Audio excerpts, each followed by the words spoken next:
And lalo pang magiging matibay yung relationship nyo in the future, okay? So ito, parang ano to guys, roller coaster ride, mga kapiksi, minsan nasa taas, minsan nasa baba, minsan okay kayo, minsan hindi kayo okay, di ba? So, minsan bardagulan, minsan love-love lang. So, nakakatawa yung bardagulan. So, focus lang sa love mga kapiksi, no? Kasi in the future talagang mag-strengthen pa yung relationship nyo, sabi ko nga, no? And kung ano yung pinagdadasal nyo, magiging makulay din, magiging harmonious din itong relationship na to.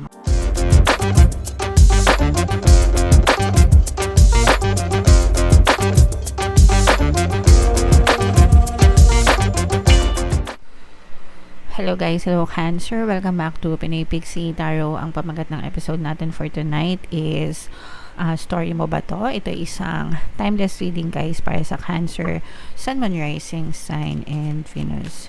So, sa reading natin guys, titingnan natin where you are right now, mga potential and challenges nyo, what you need to focus on, your past, present, and future energy, mga kapiksi, mga suggested approach, and yung potential future ng story nyo guys.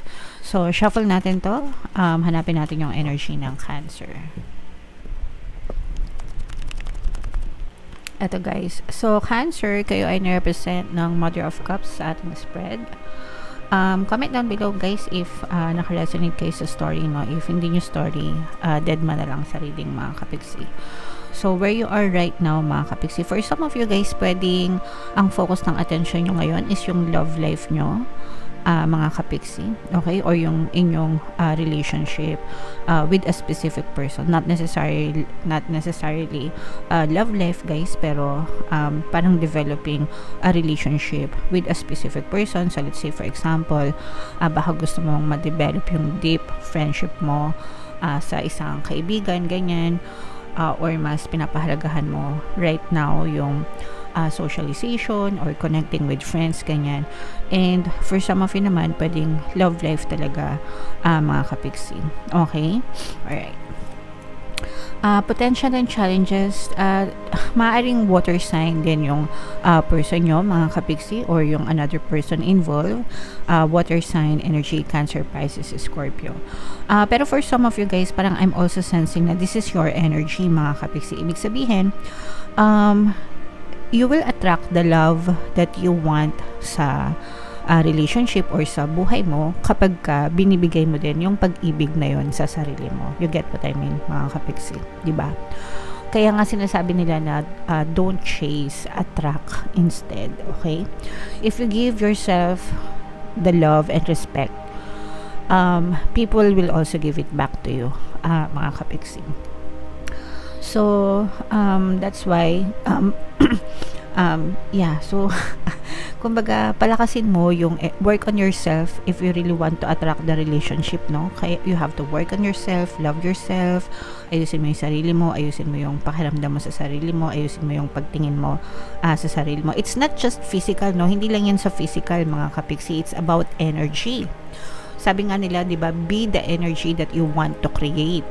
So, if you want to be loved, you have to feel loved yourself, okay?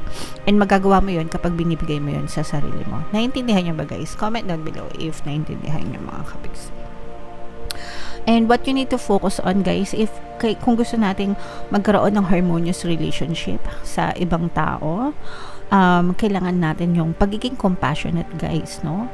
Yung maunawain, maintindihin, malambot yung puso, 'di ba? Pero hindi naman yung uto-uto. Iba naman 'yon, guys, 'di ba? Yung sinasabi ng martyr, uto-uto, or whatever. Yung parang sponge, iba naman 'yon, masochista na tinatawag. Pero yung pagiging compassionate, it's seeing the good things sa relationship, the good things dun sa partner mo, the good things dun sa ibang tao, and the good things dun din sa sarili mo, mga kapiksi.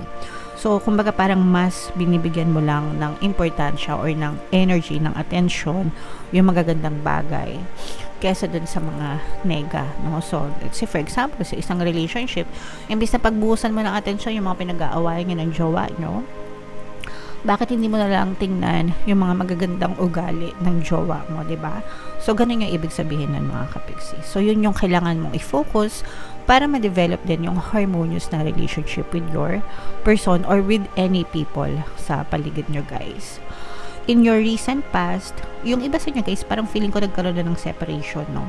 Sa inyong recent past, pwedeng humiwalay na kayo dun sa person nyo, or nag-detach kayo sa mga friends nyo. Kumbaga parang nagsolo kayo, mga kapiksi.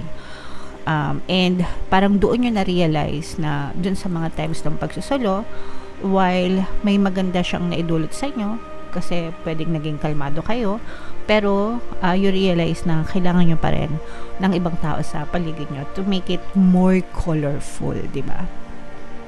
Yung buhay natin, mga kapiksi, mas nagiging makulay siya kapag sinishare natin yung loving moments with other people, mga kapiksi. So, this is more on relationship, guys, no? Cancer. Kung napapansin nyo yung reading, more on relationship. So, comment down below if naka-resonate kayo. And your greatest strength, mga kapiksi, is you're focusing on winnings, guys, no? Kumbaga, parang hindi kayo nag-give up sa relationship, hindi nyo basta-basta gini-give up yung mga tao sa paligid nyo unless irrelevant na talaga sila sa buhay nyo. Kumbaga, pinaglalaban nyo, no? So, that's one of your greatest strength. And syempre, pag pinaglalaban nyo, di ba? Again, dapat nakafocus dun sa positive, mga kapiksi, para if ever man na magkabalikan, mas maganda, positive yung mangyayari sa inyo. Okay? And in the near future, guys, this is stress, toxicities, no? So, in the near future ito, no? Pwedeng makaka-experience kayo ng ganito dun sa specific person na involved dito sa buhay mo. So, may mga pwedeng stubborn. Ibig sabihin, pwedeng matigas yung ulo ng person mo. Hindi siya nakikinig. Nakikita mo na taliwas dun sa inaasahan. Yung nagre-reflect sa 3D mo. And that's because ganun din yung perception mo dun sa person mo. The way you perceive them, eto guys, applicable to sa kahit sinong tao sa mundo. Kung paano natin sila nakikita sa isip natin, kung ano yung meaning na binibigay natin sa kanila, ganun din yung nire-reflect nila pabalik sa atin. Okay? So, let's say for example, yung person mo, ang tingin mo sa kanya, mandaloko, sinungaling, matigas ulo, hambog, or whatever. Kung ano yung tingin mo sa kanila, yun at yun yung paulit-ulit nilang i-reflect nila sa inyo. Pero kapag palagi mong iniisip na mabait siya sa akin, loyal siya sa akin, sweet siya sa akin, ako yung priority niya, eventually magbabago din siya and i-reflect niya yung mga ugali na yun sa inyo, guys. Okay? So that's how you perceive them. And again, guys, hindi lang to sa specific person na jowa, no? Kahit kanino, applicable yon. So, if you want them to be good, kung gusto nyo maging mabuti sila sa inyo, and itrato nila kayong maayos, dapat ganun yung tingin nyo sa kanila, mga kapiksi. So, in the near future, pwedeng makakita kayo or maka-experience kayo ng toxicities with this person, guys. And suggested approach, guys, again, no? Ang suggested approach is focus on harmony, focus on love, focus on pagiging compassionate, diba? Focus on love, guys, no? Kung ano yung makakonect kayo, guys, no? Kung ano yung gusto nyo sa relationship, doon kayo mag-focus. Hindi doon sa mga ayaw nyo sa relationship. Kasi sometimes, lalo na kapag may mga problema, or hindi sometimes, most of the time, no? Kapag may problema, the reason kung ba't hindi nasosolve yung mga problema is palagi natin tinitingnan yung problema. Nagets nyo ba? So, kung ano yung palagi nyong iniisip, yun din yung napupush out sa physical reality nyo. So, you have to focus on love and forgiveness kung may galit kayo, mga kapiksi. Okay? Ayan, no, what you need to know, mga kapiksi, kung ano yung pinagdadasal nyo regarding this relationship, kung gusto nyo magkaroon ng harmonious na relationship, di ba? It will be granted to you. Pero kailangan mo mag-effort, guys. Ito yung kailangan yung i-focus, no? So, pwede kayo makinig ng mga relationship subliminals natin, guys. Ang dami na nating natulungan doon. And continue on affirming, di ba? I-visualize nyo na mababait yung mga jowa nyo or itong specific person na to. Kahit yung sa, natin, guys, subliminal na pampabait ng boss. Diba? Ang daming nagko-comment doon, mga kapiksi, as in nagugulat sila, bumabait yung mga boss nila. So, that's how you perceive them. If that's how you perceive them, that will be reflected back to you. So, sasagutin yung mga dinadasal mo regarding sa relationship na to and magiging harmonious din yan, mga kapiksi. Okay? And your hopes and fears, this is more on hopes, guys, no? Kasi magiging makulay din yung relationship nyo in the future, no? Kahit very toxic siya ngayon, basta kailangan, guys, i-shift nyo yung pananaw nyo dun sa person. Okay? Kasi hindi naman yan magbabago hanggang hindi nagbabago yung pagtingin mo dun sa person mo. And lalo pang magiging matibay yung relationship nyo in the future, okay? So ito, parang ano to guys, roller coaster ride, mga kapiksi, minsan nasa taas, minsan nasa baba, minsan okay kayo, minsan hindi kayo okay, di ba? So, minsan bardagulan, minsan love-love lang. So, nakakatawa yung bardagulan. So, focus lang sa love mga kapiksi, no? Kasi in the future talaga mag-strengthen pa yung relationship nyo, sabi ko nga, no? And kung ano yung pinagdadasal nyo, magiging makulay din, magiging harmonious din itong relationship na to mga kapiksi.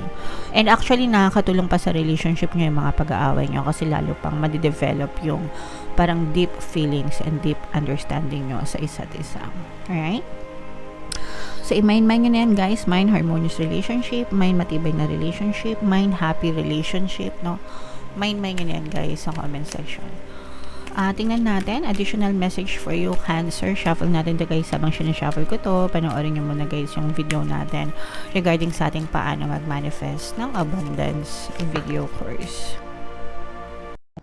Kapiksi, sawa ka na ba sa mga struggles at hirap sa buhay mo? Masipag ka ba at masikap sa buhay ngunit hindi ka pa rin umaasenso? Ilang beses ka na bang nag-attempt mag-negosyo at mag-invest pero palagi ka pa rin nalulugi? Sa pagkakataon na ito ay maaaring may subconscious beliefs ka na nagiging balakid sa iyong pag-unlad at pagyaman. Introducing, paano mag-manifest ng abundance video course. Dito ay matututunan mong ma-overcome ang mga balakid mo para tuluyan ka ng umunlad, umasenso, sumagana, maging matagumpay, successful at maswerte sa iyong kabuhayan, pera, trabaho, negosyo sa lapi at kaperahan ng bonggang-bongga. Dali, mag-send na ng email sa pinoypixie@gmail.com at simulan na ang iyong pagyaman ngayon. Alright, so sa lahat ng gusto mag-avail ng course guys, good news, meron tayong holiday promo ngayong Pasko, no? Dahil December na, magbibigay tayo ng 15% discount plus meron pa kayong 1 free 3-in-1 pampaswerte subliminal worth 1,500 yung freebie. So, i-avail nyo na guys, sobrang ganda ng course and sobrang ganda ng promo. And meron din tayong bagong course guys, paano mawala ang third party at magkaroon ng harmonious na relationship. Last month na ng promo natin ngayon para dyan sa course na yan, i-avail nyo na guys, sobrang ganda. So, eto guys yung inyong additional message mga kapiksi. Take your power back, okay? Use your God-given power and intention to manifest blessings in your life. Again, mga kapiksi, no, you can be, do, and have anything that you want in your reality. Ibig sabihin, you can manifest anything, as in anything, no? As long as i-focus nyo ang attention nyo doon, mga kapiksi, and yung energy nyo, and it will be pushed out in your reality. So, wag nyo siyang sayangin, mga kapiksi. Every day na gumigising kayo, no, always focus your attention doon sa mga good intentions na gusto mong ma-experience sa buhay mo by affirming, visualizing, daydreaming, whatever methods, mga kapiksi. Basta mag-focus kayo doon sa desires nyo, okay? And of course, breathe, guys, no? Be gentle.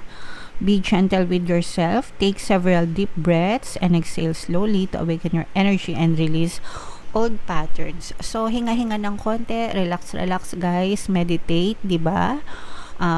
Practicing your meditation para mawala yung negative pattern of thoughts nyo, kumalma yung isip nyo, kumalma yung pakiramdam nyo, kumalma yung energy nyo.